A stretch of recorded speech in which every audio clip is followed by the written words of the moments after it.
নমস্কার, আমার গল্প পাঠ আসরে আপনাকে স্বাগত জানাচ্ছি। পড়ছি সেই সময় উপন্যাসের 163তম পর্ব। ঠিক সোহাগবালার মতন ঠাকুমনির শরীরেও মেদ জমতে শুরু করেছে। এটা বুঝি এই ছোট জলচৌকিখানেরই গুণ। নিচের তলার এই দরদালানের জলচৌকিতে যে বসবে, ভৃত্যমহলের কর্তৃত্ব যেমন তার হাতে আসবে, তেমনি তার চেহারাতেও পুষ্টি লাগবে। কয়েক বছর আগেও ঠাকুমনির দেহ ছিল যেন পাথরে কোঁদা। সাধারণ রমণীদের তুলনায় একটু বেশি লম্বা বলে তার মেদবিহীন শরীরটি ছিল রীতিমতন আকর্ষণীয়। এখন তার চিবুকে দুটি ভাঁজ পড়েছে, হাত পা গোল গোল হয়ে এসেছে এবং আঙুলের ডগাগুলি যেন সব সময় টসটস করে। মাঝখানে 2 মাস ঠাকুমনি খুব অসুস্থ হয়ে পড়ায় এই জলচৌকিটি প্রায় বেদখল হবার উপক্রম হয়েছিল। মানদা দাসী এখানে বসেছিল জাঁকিয়ে। মানদা এবং অন্যান্যদের ধারণা হয়েছিল যে ঠাকুমনি আর বাঁচবে না। প্রায় সেই রকমই দশা হয়েছিল তার। হাত পা নাড়ার ক্ষমতাও চলে গিয়েছিল। একলা ঘরে পড়ে থেকে চিঁ চিঁ করত। তবু ভাগ্যক্রমে সে আবার সেরে উঠল। তারপর এই জলচৌকি থেকে মানদা দাসীকে সরানোর জন্য প্রায় ধস্তাধস্তি করতে হয়েছিল ঠাকুমনিকে। সেই অসুখের পর থেকেই ঠাকুমনি এরকম স্ফীত হতে শুরু করেছে।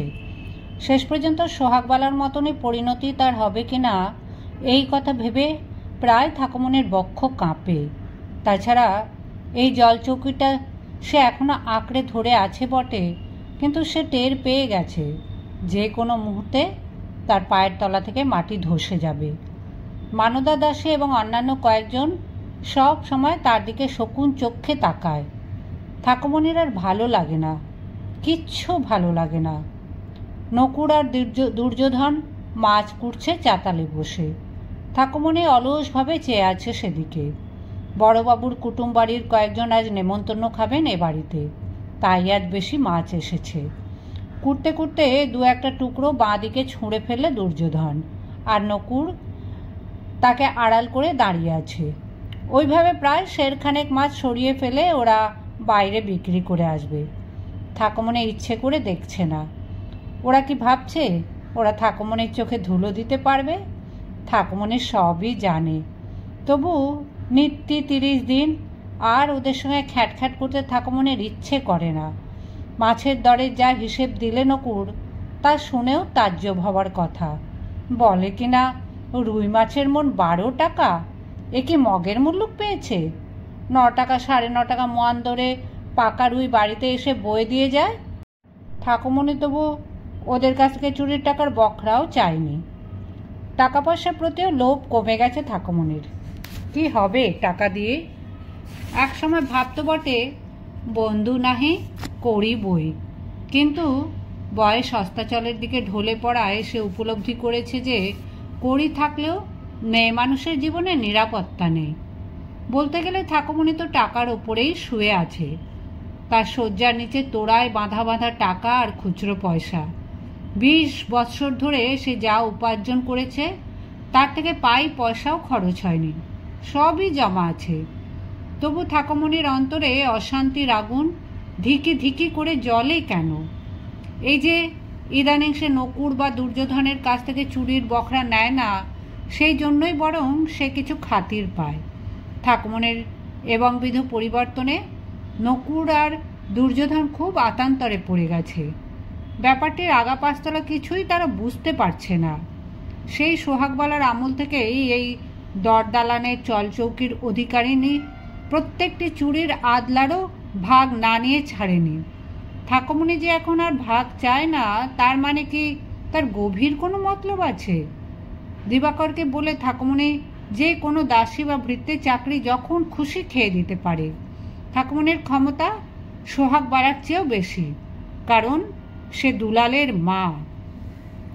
রাত্রিবেলা সব কাজ মিটে গেলে নকুর ঠাকুমনির ঘরে দোরের সামনে এসে জিজ্ঞেস করে, ও ঠাকুর দিদি, ঘুমোলে নাকি? আসবো? পেছনের গোলপাতার ঘর অনেক দিন হলো ছেড়ে এসেছে ঠাকুমনি। দিবাকরের অনুগ্রহে সে নিচের মহলেই একটা পাকা ঘর পেয়েছে। ঘর থেকে যখনই বেরোয় তখনই ঠাকুমনি সে ঘরের দরজায় তালা লাগায়। হুটহাট করে এ ঘরে কারুর প্রবেশ করার হুকুম নেই। নকুর বয়সে ঠাকুমনির চেয়ে যথেষ্ট বড় তো বটেই, একসময় সে ছিল ঠাকুমনির উপপতি। তবু এখন সে ঠাকুমনিকে দিদি বলে সম্বোধন করে। প্রথম দিন যে আচমকা ঠাকুমনির ঘরে ঢুকে তার ওপর বলাৎকার করতে এসেছিল, সেই নকুর এখন ঠাকুমনির ঘরে ঢোকার আগে বিনীত কণ্ঠে অনুমতি নেয়। ঠাকুমনি বলে, না, ঘুমায়নি, আয়, ভেতরে আয়। এই ভৃত্যমহলে নকুরের মতন শয়তান আর দুটি নেই। চুরির নেশায় সে এমনই পাগল যে পিঁপড়ের পেট টিপে মধু বার করতেও সে ছাড়ে না। কয়েক বছর অন্তর অন্তর নকুরের বউ মরে, আবার সে গায়ে গিয়ে একটি করে বিয়ে করে আসে, এবং অন্যান্য ভৃত্যদের মতনই দেশের বাড়িতে একটি বউ থাকলেও এখানেও সে একজন সঙ্গিনী রাখে। গ্রামের বাড়িতে যাবার জন্য তো বছরে ছুটি মেলে একবার, তাও বেশি দিন থাকা চলে না। পয়সার টানে নিজেরাই তাড়াতাড়ি ফিরে আসে। নকুর আবার ঘন ঘন সঙ্গিনী বদলায়। যথেষ্ট বয়স হলেও তার শরীরটি এখনো অসুরের মতন, এবং সারা দিন ধরে সে এত রকম কাজ করতে পারে যে তার স্বভাবের যতই দোষ থাকুক, প্রত্যেকেরই কোনো না কোনো কাজে নকুরকে প্রয়োজন হয়। নকুরের সঙ্গে ঠাকুমনির শারীরিক সম্পর্ক নেই অনেক দিনই। নকুর এখন মঙ্গলা নামনি এক দাসীকে নিয়ে খুব মেতে উঠেছে। তা থাক, সেজন্য ঠাকুমনির কোনো খেদ নেই। নকুর এখন তার সেবা দাস। ঘরে ঢুকে নকুর দেওয়ালের এক কুলুঙ্গু থেকে একটা বটুয়া বার করে মেঝের উপর আসন পিড়ি হয়ে বসে। ঠাকুমনি বসে থাকে তক্তপোষের ওপরে। বটুয়াটা খুলে কোলকে বার করে গাঁজা সাজতে শুরু করে নকুর। সারাদিনের পর এই সময়টার জন্য উন্মুখ হয়ে থাকে ঠাকুমনি। এই নকুরই তাকে এক সময় গাঁজার নেশা ধরিয়েছে। এখন কয়েক ছিলিম গাঁজা না টানলে ঠাকুমনির ঘুমই আসে না রাত্রে। ঠাকুমনি নিজে যে গাঁজা সাজতে জানে না তা নয়, তবু অন্য কেউ সেজে দিলে ভালো লাগে। কিছুদিন হলো নকুর আবার নিজেই গায়ে পড়ে এসে এই ভার নিয়েছে। নকুর ছিলিম সেজে ফুঁ দিতে দিতে ডান হাতের কনুই বাঁ হাত দিয়ে ছুঁয়ে সেটি এগিয়ে দেয় ঠাকুমনির দিকে। তার একদা শিষ্যা ঠাকুমনিকেই সে প্রথম টানটি লাগাবার সম্মান দেয়। ঠাকুমনি দু হাতে কলকেটি ধরে প্রথমে কপালে ঠেকায়, তারপর শিব নেত্র হয়ে টানতে শুরু করে। পটপট করে বীজ ফাটার শব্দ হয়। অনেকখানি ধোঁয়া বুকে টেনে দম বন্ধ করে থেকে কলকেটা সে ফিরিয়ে দেয় নকুরকে। তারপর এইভাবে কলকেটি হাত বদলা বদলি হতে থাকে। ছিলিম শেষ হলে নকুর আবার সাজতে বসে। নকুরের চেয়ে ঠাকুমনি আগে বুঁদ হয়। চোখ বুজে থেকে সে একটু একটু মাথা দোলাতে থাকে। নকুরের এর পরও অন্যত্র বহু কাজ আছে। সে একটু পরেই উঠে যাবে। তার আগে ঠাকুমনিকে খুশি করবার জন্য বলল, ঠাকুর দিদি, তোমার হাঁটুতে আজ বেদনা আছে? তারপরই সে হাত বাড়িয়ে ঠাকুমনির পদসেবা শুরু করে। ঠাকুমনি চোখ মেলে ঘোর লাগা দৃষ্টিতে নকুরের দিকে চেয়ে থাকে, কোনো কথা বলে না। ঠিক সেই সময়টিতে কোনো রাজেন্দ্রাণীর সঙ্গে ঠাকুমনির কিছু তফাৎ থাকে না। বস্তুত ওপরতলা ও নিচতলায় অনেক কিছুই একইভাবে চলে। অনেক কাহানি কিস্সায় পড়া যায় যে কোনো স্বেচ্ছাচারিণী রানী প্রতি রাতে এক একজন প্রেমিক পুরুষকে অন্দরমহলে নিয়ে আসতেন। এই ভৃত্যতন্ত্রে ঠাকুমনি এখনও সম্রাজ্ঞী। সেও কি তা পারে না? এই তো নকুরের মতন একজন শাহজওয়ান তার পা টিপছে।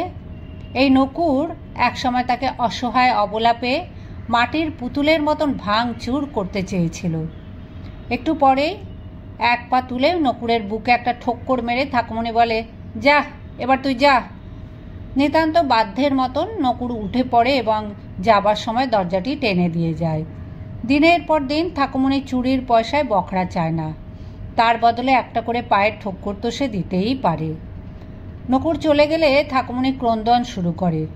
ক্রমশ তার কান্না বাড়তে থাকে। গাঁজার ধোঁয়ার মতো এই কান্নাও তার ঘুমের ঔষধ। চোখের জলে বালিশ ভিজিয়ে ঠাকুমনি ঘুমিয়ে থাকে। দিবাকর এখনও সম্পূর্ণ পরিত্যাগ করেননি ঠাকুমনিকে। শরীরে আর জোর নেই দিবাকরের, তবু এখনও সে নিচের মহলের প্রভু। বাড়ির কর্তাদের কোনো নজর নেই বলে দিবাকরের ক্ষমতা এখন অনেক বেশি। একার বেশি দিন সামাল দিতে পারবে না বলে সে গ্রাম থেকে তার ভ্রাতুষ্পুত্রকে আনিয়েছে। ছেলেটির নাম পঞ্চানন। অপুত্রক দিবাকরের এই পঞ্চাননই উত্তরাধিকারী। ছেলেটি মাথায় টেরি কাটে, সন্ধে হলেই উর্নি গায়ে দিয়ে বেরিয়ে পড়ে। গ্রামে দিবাকরের যথেষ্ট বিষয় সম্পত্তি, সেই জন্য ছেলেটির স্বভাব হয়েছে বাবু ধরনের। একদিন নবীন কুমার বাড়ি থেকে নির্গত হচ্ছে, সেই সময় পঞ্চানন তার সামনে পড়ে গিয়েও কোমর বাঁকিয়ে নিচু হয়ে হাত জোড় করে থাকেনি। ছোটবাবু অবশ্য লক্ষ্যই করেনি, কিন্তু দূর থেকে দিবাকর দেখতে পেয়ে পঞ্চাননকে কান ধরে হিড়হিড় করে ভেতরে টেনে এনে খড়ম পেটা করে কপাল ফাটিয়ে দিল। যে কোনো উপায় হোক দিবাকর তার এই ভ্রাতুষ্পুত্রটিকে মানুষ করবেই। দিবাকর ঠাকুমণিকে হাতে রাখতে চায় বিশেষ উদ্দেশ্যে। একদিন সন্ধেবেলা দিবাকর ডেকে পাঠায় ঠাকুমণিকে। ওরা স্বামী স্ত্রী নয়, তবু যেন ওদের অনেক কালের দাম্পত্য সম্পর্ক। এমনভাবে কথা হয় সুখ দুঃখের। বাইরের জগতের একটু আধটু সংবাদ দিবাকরের কাছ থেকেই শুনতে পায় ঠাকুমণি। গত 20 বৎসরের মধ্যে 3-4 বার মাত্র ঠাকুমণি এ বাড়ির বাইরে গেছে। দিবাকরের কাছ থেকেই ঠাকুমণি এই অত্যাশ্চর্য খবরটি শুনেছে যে বড়বাবুর নতুন বৌমণি গান গায়। শুনে ঠাকুমণির চক্ষু কপালে তুলেছিল। বলে কি, একে বিধবা, তারপর গান করে নতুন বউ, এ কেমন বংশের মেয়ে? ঠাকুমণির অবিশ্বাস দেখে দিবাকর বলেছিল, হ্যাঁ রে ঠাকু, আমি নিজের কানে শুনেছি। আদালতের বেলিফ এসছিল, আমি সে কাগজ নিয়ে ওপরে গেছি বড়বাবুকে সই করাতে। হঠাৎ শুনি কর্তামার ঘরে কে গুনগুনোচ্ছে। কি অনাছিষ্টি ভেবে দেখ, কর্তামা আমাদের সতী সাবিত্রীর, তেনার ঘরে ওই অজাত কুজাতের মেয়েকে ঢোকালেন বড়বাবু। গঙ্গানারায়ণ বিধবা বিবাহ করায় এ বাড়ির 2 জন রসুই ঠাকুর চাকরি ছেড়ে চলে গেছে পাপের ভয়। বধূবরণের সময় কুসুম কুমারীকে দেখেছে ঠাকুমণি। নতুন বধূর রূপ দেখবে কি, বিধবার কপালে সিঁদুর, এটা ভেবে সেদিকে তাকাতেই ভয় করছিল তার। সবাই যখন উলুধ্বনি দেখছিল, ঠাকুমণি জিহ্বা নড়েনি। এবার কোন দিন দেখবি হিজড়ে মাগিদের মতন বাবুদের বউ ধেই ধেই করে নৃত্য করছে। অমন কথা বলনি গো, অমন কথা বলনি। বাবুদের অমঙ্গল হলে যে আমাদেরও অমঙ্গল। তোকে আমি বলে রাখছি ঠাকুর, মিলিয়ে নিস। এ বাড়ি থেকে মা লক্ষ্মী বিদায় নিয়েছেন। এত বড় বংশ এবার ছাগলে মুড়বে। ছোটবাবু যেমন 2 হাতে টাকা খরচা করছেন, তাতে কোন দিন আর দেউলে হতে হয়। আমার চেয়ে তো কেউ বেশি জানে না, মাথার ওপর তো দেখার কেউ নেই। ও বাড়ির বড়বাবু আর আসেন না, তেনার ভীমরতি হয়েছে, তিনি আর কি করবেন। কথায় কথায় দিবাকর আসল কথাটা পারে। পঞ্চাননকে ঠাকুমণি নিজের ছেলের মতন দেখে, তাকে শিখিয়ে পড়ে মানুষ করে নেয়। দিবাকর চোখ বুঝলে তো পঞ্চাননকেই গোমস্তাগিরি করতে হবে। সুতরাং ঠাকুমণির সঙ্গে পঞ্চাননের মিল না হলে নিচের মহলে রাজ্যপাট ঠিকঠাক চলবে না। ঠাকুমণি পড়ে খেয়ে অনেক কিছু শিখেছে, সে দিবাকরের আসল মতলবটি ঠিকই বোঝে।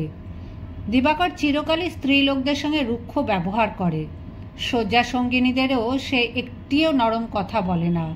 অথচ ইদানিং ঠাকুমণির সঙ্গে তার ব্যবহার একেবারে মধু মাখা। এমনকি নিজের পানের ডিবে ঠাকুমণির দিকে বাড়িয়ে দিয়ে সে বলে, নে ঠাকুর, 1 খিলি পান খা। দিবাকর ঠাকুমণিকে তার ছেলের বিপক্ষে দাঁড় করাতে চায়। দিবাকর জেনে গেছে যে দুলাল তার মাকে একটুও ভক্তি শ্রদ্ধা করে না। ছোটবাবুর পেয়ারের লোক দুলাল এখন সময় সময় দিবাকরের ওপরেও চোখ রাঙায়। সেই জন্যই দুলালের বিরুদ্ধে একটা জোট বাঁধা দরকার, তাতে ঠাকুমণিকেও দলে টানতে হবে। ঠাকুমণি যে এত বড় অসুখ গেল, দুলাল একদিনের জন্যও তার মায়ের চিকিৎসার কোনো ব্যবস্থা করেনি। সুতরাং অমন ছেলেকে আর ঠাকুমণির দরকার কি? ঠাকুমণি সত্যিকারের দুঃখের জায়গায় ঘা দেয় দিবাকর। সে ভেতরে ভেতরে পুড়তে থেকেও বলে, হ্যাঁ, পাঁচু তো আমার ছেলেরই মতন, একটু ভব্যিসভ্যের জ্ঞান কম, তা বয়সকালে শুধরে যাবে। আমি বলি কি, পাঁচুর বিয়ে দাও, তার বউ এসে এখানে থাকুক। একটা নয়, ইতিমধ্যে 2 বার বিবাহ হয়ে গেছে পঞ্চাননের, কোনো স্ত্রী বাঁচেনি। আবার বিয়ে তো দিতে হবেই দেখে শুনে, তার আগে ছেলেটা খুঁটে খেতে শিখুক। পাঁচুর বউ এলে তখন তাকে আমি জলচৌকি ছেড়ে দেবো, ওই মানদা হারামজাদিকে কোনো দিন দেব না। দিবাকর এমন মুখ করে থাকে যেন মানদাকে সে চেনেই না, অথচ ঠাকুমনির অসুখের সময় মানদা যে জলচৌকিতে গ্যাঁট হয়ে বসেছিল সে কি দিবাকরের অনুমতি ছাড়াই? দিবাকরের শয্যায় হয়তো এখনও মানদার শরীরের গন্ধ লেগে আছে। ঠাকুমনি সব জানে। দিবাকর যতই চতুর হোক, সে এটুকু বোঝে না যে মা কখনো তার সন্তানের বিরুদ্ধে যায় না।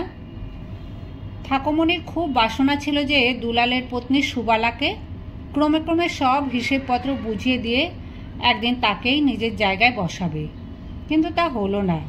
সুবালা নিজে যেমন দেমাকি, দুলালও হয়েছে সেরকম।